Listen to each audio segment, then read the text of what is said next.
दोस्तों, एक ऐसी दुनिया है जहां लोग पानी की बूंद बूंद को तरस रहे हैं। डेली का काम बिना पानी के करने पर मजबूर हैं। कैसे करेंगे, क्योंकि उन्हें पीने तक का भरपूर पानी नहीं मिल रहा। लेकिन जैसा हमेशा होता है ना, अमीरों के पास चाहे दुनिया में कैसी भी मुसीबत क्यों ना आ जाए, उन्हें परेशानी नहीं होती। वैसा ही कुछ यहाँ पर भी है दोस्तों। बड़ी बड़ी प्राइवेट कंपनी ने जमीन के अंदर पानी निकालने के लिए मशीन लगा दी है, क्योंकि अभी भी कहीं कहीं ऐसी जगह है जहां जमीन के अंदर से पानी निकाला जा सकता है, और उन जमीनों से जितना भी पानी निकलता है उसे शहरों में सप्लाई कर दिया जाता है, जहां पर अमीर लोग रहते हैं। लेकिन गरीब लोग बेचारे गांव में रहने पर मजबूर हैं। उन्हीं गरीब लोग में होम्स परिवार भी रहता है दोस्तों, जिसमें पिता अर्नेस्ट, माँ कैथरीन, बड़ी बेटी मैरी और छोटा बेटा जेरोम शामिल है।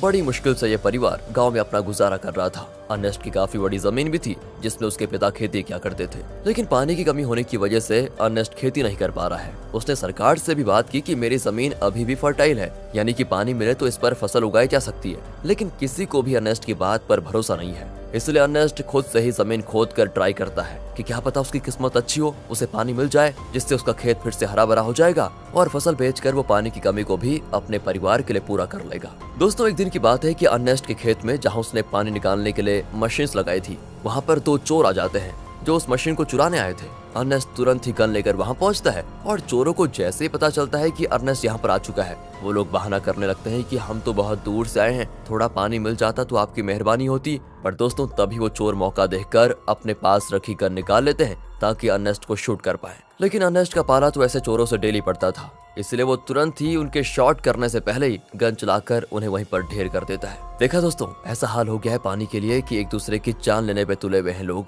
अर्नेस्ट अपनी मशीन को चेक करने आता है, लेकिन बेचारे को पता चलता है कि यहाँ से जो थोड़ा बहुत पानी निकलता था वो भी खत्म हो चुका है। इसका मतलब कि अब उसे दूसरी जगह फिर से गड्ढा खोदकर मशीन लगानी होगी ताकि वहाँ से पानी निकाला जा सके। अर्नेस्ट अब जेरोम के साथ वाटरमैन के पास जाता है। दोस्तों, वाटरमैन ऐसे लोगों का ग्रुप है जो प्राइवेट कंपनी के लिए काम करते हैं, बड़ी बड़ी मशीनों को लगाना ताकि अंदर से पानी निकाला जा सके, और ये पानी शहर में सप्लाई किया जाता है। वैसे अर्नेस्ट इन लोगों को शराब या खाने पीने की चीजें डिलीवर करने का काम करता है। वो शहर से सारी चीजें अपने गधे पर लाद कर लेकर आता है और इन वाटरमैन को दे देता है। उन्हीं वाटरमैन में मैक्स नाम का एक आदमी भी शामिल है, जिससे अर्नेस्ट की थोड़ी अच्छी पहचान होती है। अर्नेस्ट मैक्स से कहता है कि देखो भाई, तुमने यहाँ बड़ी मशीन लगाने का काम शुरू कर दिया है। यहाँ से थोड़ी दूर मेरा खेत है जहाँ पानी आता था वैसे, लेकिन तुम्हारे यहाँ वो बड़ी मशीन लगाने की वजह से जो थोड़ा बहुत पानी मेरे खेत को मिलता था, अब वो भी बंद हो गया है। क्या तुम अपनी इन बड़ी मशीनों की लाइन दूसरी जगह नहीं लेकर जा सकते? मैक्स कहता है कि ये तो मेरा काम नहीं है, तुम्हें बात करनी है तो तुम हमारे बॉस से जाकर कर सकते हो। अर्नेस्ट को पता होता है कि बॉस तो उसकी सुनने वाला है नहीं,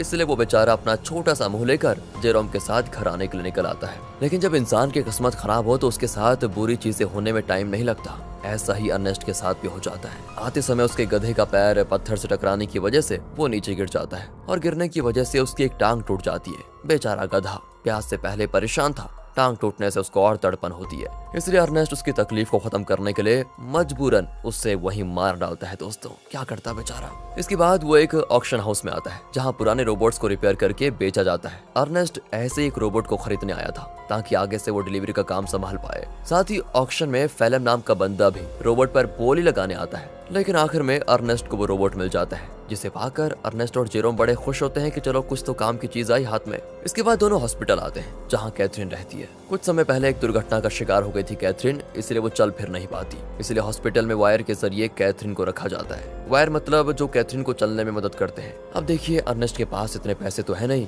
कि वो वायर का सिस्टम खरीद कर घर लेकर आ पाए, इसीलिए वो और उसके परिवार के लोग हॉस्पिटल में ही कैथरीन से मिलने आए जाया करते हैं। अब हॉस्पिटल के बाहर अर्नेस्ट की मुलाकात रॉबी नाम के बंदे से होती है, जो अर्नेस्ट का बढ़िया दोस्त है, काफी ज्यादा करीबी है। उसके पास तो रहने के लिए घर तक भी नहीं है, साथ ही वो दिमाग से भी थोड़ा कमजोर है, इसलिए अर्नेस्ट उसके पास जो थोड़ा बहुत पानी होता है वो रॉबी और उसके परिवार को दे देता है, क्योंकि भले ही अर्नेस्ट के पास भी पानी की कमी है, लेकिन बंदे का दिल बहुत बढ़िया है यार। अब वहाँ से अर्नेस्ट जैसे ही घर आता है ना, उसके पास फेलम पहुँच जाता है, जो उससे कहता है कि मुझे तुम्हारा रोबोट चाहिए, कुछ जरूरी काम है। अर्नेस्ट को पता था कि फेलम एक नंबर का बदमाश आदमी है, वो रोबोट वापस करने में नाटक करेगा, इसीलिए दोस्तों अर्नेस्ट रोबोट देने से साफ मना कर देता है। साथ ही दोस्तों, मैं आपको बता दूं कि फेलम और अर्नेस्ट की बेटी मैरी का एक दूसरे के साथ चक्कर चल रहा है। अर्नेस्ट ने कई बार मैरी को समझाया कि वो फेलम से दूर रहे, वो अच्छा इंसान नहीं है, लेकिन मैरी है कि सुनने को तैयार ही नहीं होती। फिल्म की वजह से वो तो अपने पिता से भी नफरत करने लगी है। बताओ दोस्तों, माँ बाप कभी गलत होते हैं क्या? जो बच्चे माँ बाप की बात नहीं मानते उनके साथ तो बुरा होता ही है। कहीं मैरी के साथ भी कुछ बुरा ना हो जाए। खैर, आगे देखते हैं। अगले सीन में अर्नेस्ट एक और जगह गड्ढा खोद रहा होता है, इस उम्मीद में कि शायद वहाँ से कुछ पानी निकल जाए,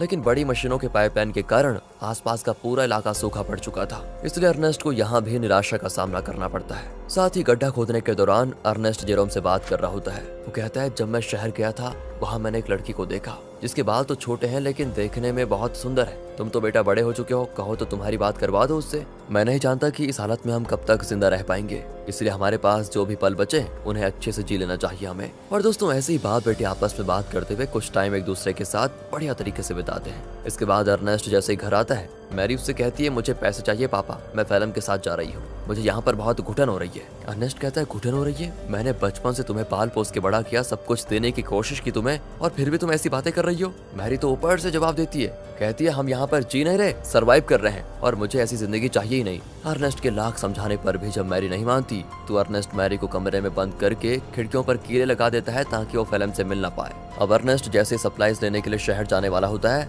तभी उसको पता चलता है कि रोबोट गायब है। ये देखकर उसकी हालत खराब, वो परेशान हो जाता है। वो समझ चुका था कि ये काम तो फिल्म के अलावा कोई दूसरा कर नहीं सकता। वो वहाँ से तुरंत वाटरमैन के पास आता है ताकि उनसे पूछ सके कि क्या फिल्म यहाँ पर आया था कि नहीं। पर वहाँ पर आते ही मैक्स और बाकी वाटरमैन मिलकर अर्नेस्ट पर धावा बोल देते हैं दोस्तों, और जमकर उसकी पिटाई करने लगते हैं। उनका कहना होता है कि तुमने हमारी सप्लाईज चुराई, जो हमारी मेहनत की कमाई थी, जिसे तुमने शायद कहीं और बेच दिया होगा। अर्नेस्ट कहते हैं, अरे ये क्या कह रहे हो तुम? मैं खुद यहाँ तुमसे पूछने आया था कि क्या फिल्म मेरा रोबोट लेकर यहाँ आया था या नहीं, लेकिन उल्टा तुम लोग मुझे ही मार रहे हो। दोस्तों, अर्नेस्ट यहाँ पर समझ चुका था कि जरूर फिल्म ने शहर से मेरे बदले सप्लाईज ले ली और उसे वाटरमैन को देने के बजाय चुरा कर कहीं और लेकर चला गया। इसलिए दोस्तों, अर्नेस्ट जैसे तैसे वाटरमैन से पीछा छुड़ाकर फिल्म को ढूंढने के लिए निकल जाता है, जो उसे मिल भी जाता है। साथ ही अर्नेस्ट का शक भी सही था, उसने ही सप्लाईज चुराई थी दोस्तों, जिससे वो बड़े आराम से खा पी रहा था। इसलिए अर्नेस्ट गन पॉइंट पर लेकर फिल्म को डरा देता है और उसे वाटरमैन के पास ले जाने लगता है, ये बताने के लिए कि सप्लाईज मैंने नहीं, फिल्म ने चुराई थी।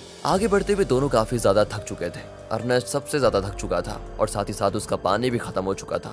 इसीलिए दोस्तों, फिल्म अर्नेस्ट को बहकाने की कोशिश करता है कि मैंने सप्लाईज की थोड़ी शराब पी ली थी और थोड़ी बची है, मेरी मानो तो बची हुई शराब हम दोनों आधा आधा बांट कर पी लेते हैं। ज्यादा से ज्यादा वाटरमैन क्या करेंगे, मुझे मारेंगे ही ना, लेकिन अगर हमने पिया नहीं तो हम प्यास से जरूर मर जाएंगे। इस पर अर्नेस्ट मान जाता है, लेकिन जैसे ही वो फिल्म को रस्सियों से आजाद करता है, फिल्म उस पर ही हमला कर देता है। बेचारा अर्नेस्ट पहले से ही थका हुआ था और मार खाने की वजह से उसका काफी ज्यादा खून बहने लगता है। इसके बाद तो फिल्म जबरदस्ती पाके सारी शराब अर्नेस्ट के मुंह में डाल देता है, ताकि जब वाटरमैन उसे देखे तो उन्हें यकीन हो जाए कि अर्नेस्ट ने ही सप्लाईज चुराई थी और उसी ने उनकी शराब पी ली। इतना ही नहीं दोस्तों, फिल्म अर्नेस्ट को मार मार कर रोबोट के साथ ही रस्सी से उसको बांध देता है, ताकि दुनिया को लगे कि रोबोट ने आउट ऑफ कंट्रोल होकर अर्नेस्ट पर हमला कर दिया, जिससे उसकी जान चली गई। और होता भी ऐसा ही है, बेचारा अर्नेस्ट मारा जाता है दोस्तों। और सभी लोगों को लग रहा था कि रोबोट ने अर्नेस्ट की जान ली। दोस्तों, हमेशा अच्छे लोगों के साथ बुरा ही क्यों होता है यार। अगले सीन में जेरोम अपने पिता को खोने के बाद बहुत उदास बैठा होता है। वो सारा गुस्सा रोबोट पर उतार कर उसे तोड़ने की कोशिश कर रहा होता है, क्योंकि अभी तो उसने ये मान लिया है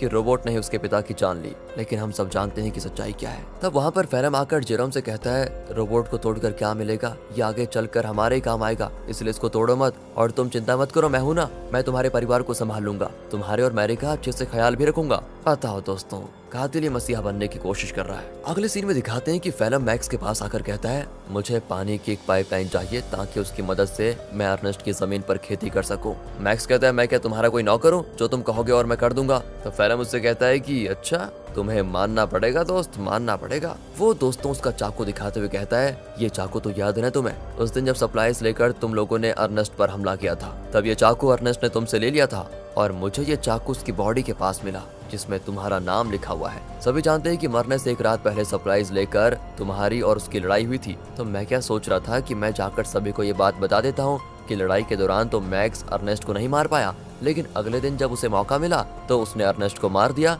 और आरोप डाल दिया रोबोट पर। यह सुनकर मैक्स घबरा जाता है और फिल्म की बात मानते हुए कंपनी से छुपाकर एक सीक्रेट पाइपलाइन अर्नेस्ट के खेत में चालू करवा देता है, जिससे दोस्तों खेत को पानी मिलना शुरू हो जाता है। सभी बड़े खुश होते हैं कि यहाँ पर फिर से खेती हो सकेगी। फैलम दोस्तों डेली हल जोतता है ताकि फसल उगा पाए। देखते देखते उसकी मेहनत रंग ला जाती है और खेती में चारों तरफ फसल उगने लग जाती है, जिसे देखकर जेरोम और बाकी सभी बड़े खुश होते हैं। साथ ही फैलम और मैरी रिलेशनशिप में भी थे, जिस वजह से मैरी प्रेग्नेंट हो चुकी थी, इसलिए उन दोनों की शादी करवा दी जाती है। शादी से फैलम बड़ा खुश था, लेकिन अंदर ही अंदर उसे ये भी याद आ रहा था कि ये सब अर्नेस्ट का था जो उससे मैंने छीन लिया। आज वो जिंदा होता तो ना ही मैरी से उसकी शादी होती और ना ही ये खेत उसे मिलता।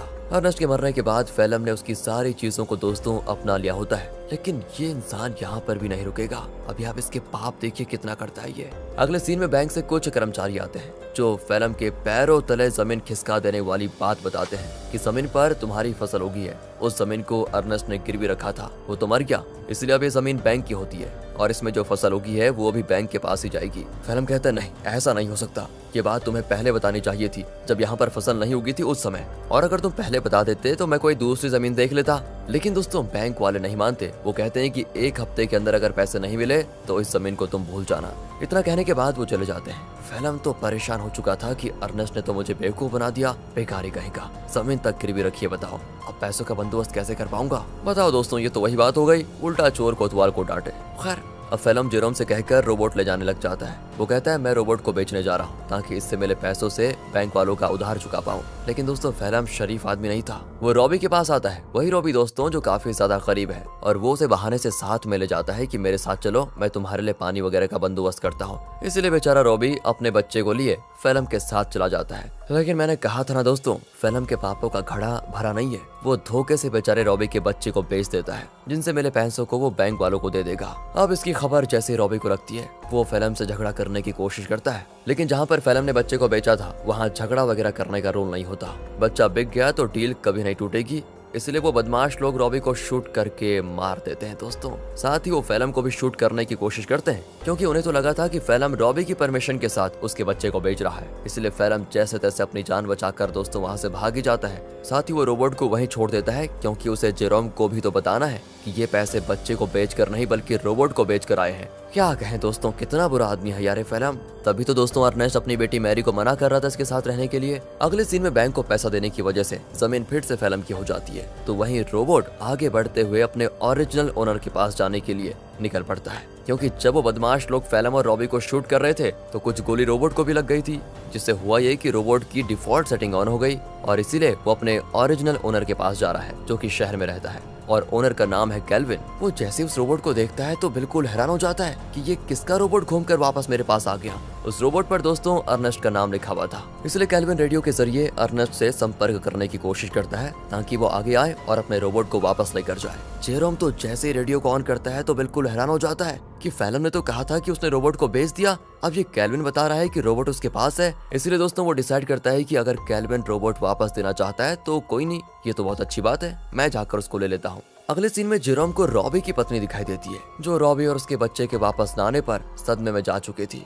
वो एक गुड़िया लेकर रॉबी और अपने बच्चे के आने का इंतजार करती है। सच में दोस्तों बेचारी के साथ बहुत बुरा हुआ ना। एंड इस चीज को देखकर जेरोम को लगता है कि जरूर कुछ तो बात है जो फैलम छुपा रहा है। जिसके बाद वो शहर के बॉर्डर पर आता है, लेकिन 18 साल से कम होने की वजह से गार्ड्स उसे शहर में जाने नहीं देते। तब वहाँ पर एक लड़की आती है जिसका नाम अना है। वो जेरोम से कहती है मेरे पास आ जाओ, मैं तुम्हें शहर भिजवा सकती हूँ, वो भी बहुत कम पैसों में। जेरोम जैसे ही अना को देखता है तो बिल्कुल हक्का बक्का हो जाता है, क्योंकि वो हूबहू वैसी होती है जैसा कि अर्नेस्ट ने उसे छोटे बालों वाली उस लड़की के बारे में बताया था। याद है ना दोस्तों, जब अर्नेस्ट जेरोम से कह रहा था कि तुम्हारी शादी कर लेते हैं, उससे बात कर लेते हैं तुम्हारी, तो दोस्तों जेरोम उससे फिर अर्नेस्ट के बारे में पूछता है, लेकिन वो तो जानती ही नहीं अर्नेस्ट को। जेरोम भी आगे कुछ नहीं कहता और इसके बाद वो जेरोम को शहर तक जाने वाली सामान की गाड़ी में छुपा कर बैठा देती है और उसकी मदद से जेरोम शहर पहुंच जाता है। अब शहर आने के बाद जेरोम कैल्विन से मिलता है, जो उसे उसका रोबोट वापस कर देता है। रोबोट को जो गोलियां लगी थी कैल्विन ने उसे भी रिपेयर कर दिया था, साथ ही उसने रोबोट की सेटिंग भी सही कर दी थी।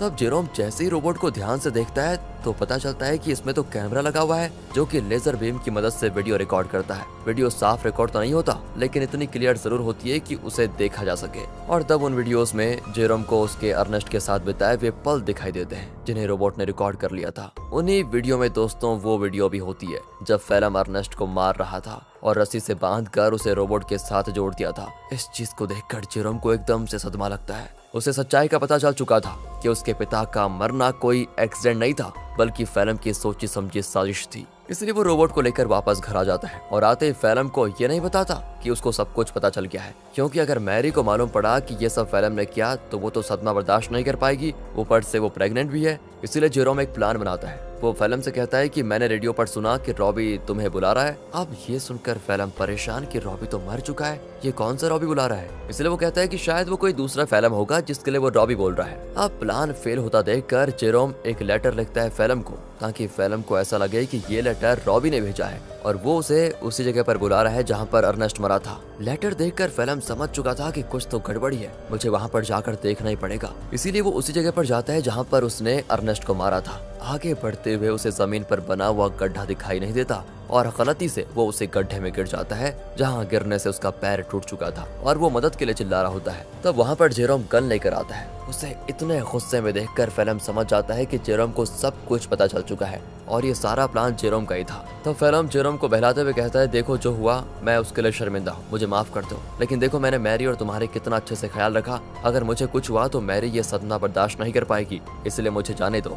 लेकिन जेरोम उसकी एक नहीं सुनता और सीधे फेलम को शूट करके मार डालता है। इसके बाद वो रोबोट की मेमोरी भी रेज कर देता है ताकि कभी मैरी ये सब कुछ देख ही ना पाए। वो नहीं चाहता कि मैरी कभी कुछ इसका सच जाने। कुछ दिन गुजर चुके थे। फेलम के घर न आने पर मैरी बहुत परेशान होती है। जेरोम कहता है कि वो अच्छा इंसान कभी था ही नहीं, तुम्हें छोड़कर वो भाग गया। और ये सुनकर मैरी एकदम उदास हो जाती है और अपने दिल से फेलम के लिए प्यार खत्म कर देती है। दोस्तों उल्टा वो उससे नफरत करने लगती है। जेरोम ने बड़ी शांति से अपना बदला ले लिया। इसके बाद जेरोम और मैरी घर चलाना शुरू करते हैं, क्योंकि खेत उन्हें मिल चुका था। उन्हीं फसल को बेचकर वो पैसे जमा करेंगे ताकि अपनी माँ को हॉस्पिटल से घर लेकर आए। और इसी मिक्स फीलिंग के साथ दोस्तों ये मूवी यहाँ पर खत्म होती है। बाकी अगर आपको वीडियो अच्छी लगी हो, एक्सप्लेनेशन अच्छा लगा हो तो लाइक कीजिए, चैनल को सब्सक्राइब करें। मिलते हैं अगली वीडियो में, ध्यान रखेगा अपना and finally thanks for watching.